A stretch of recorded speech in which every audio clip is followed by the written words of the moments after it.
Minsan, akala natin nahuhuli na tayo, habang ang mundo tuloy-tuloy lang sa pagtakbo.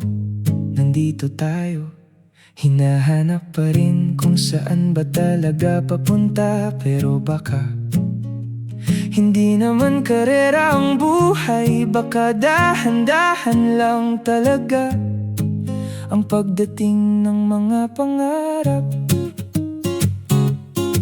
Naglalakad sa ilalim ng ilaw, kausap ang tahimik na kalawakan, habang ang gabi dahan-dahang yumayakap sa mga pangarap kung minsan ko nang binitawan. May mga daang akala ko'y para sa'kin, pero tinuruan lang pala ako kung paano muling bumangon. Oh, at kahit hindi malinaw ang lahat ng dahilan, may liwanag pa ring marahang kumakaway.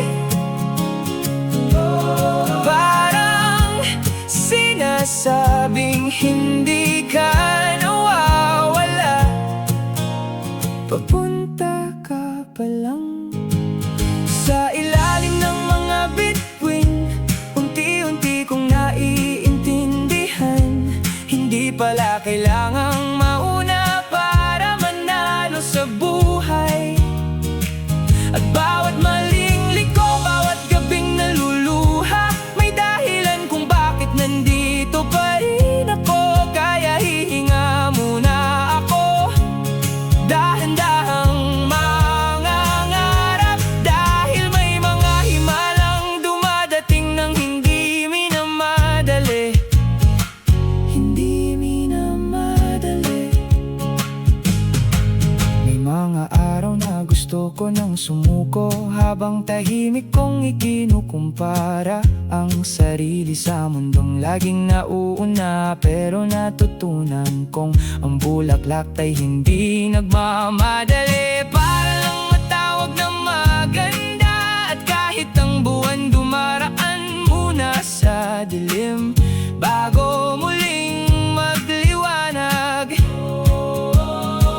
Kaya kung napapagod ka na, pwede kang huminto sandali. Hindi kasalanan ang magpahinga kapag mabigat ang mundong mahalaga.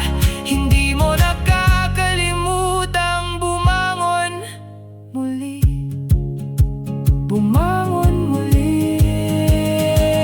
Sa ilalim ng mga bituin, mas malinaw ko nang nakikita na hindi nasusukat ang buhay sa bilis ng pagdating. At lahat ng luha, lahat ng gabing tahimik, unti-unti rin palang gumagawa ng liwanag. Kaya tuloy lang ako kahit mabagal minsan, dahil may mga pangarap na marunong ding maghintay, maghintay sa ilalim ng mga bituin.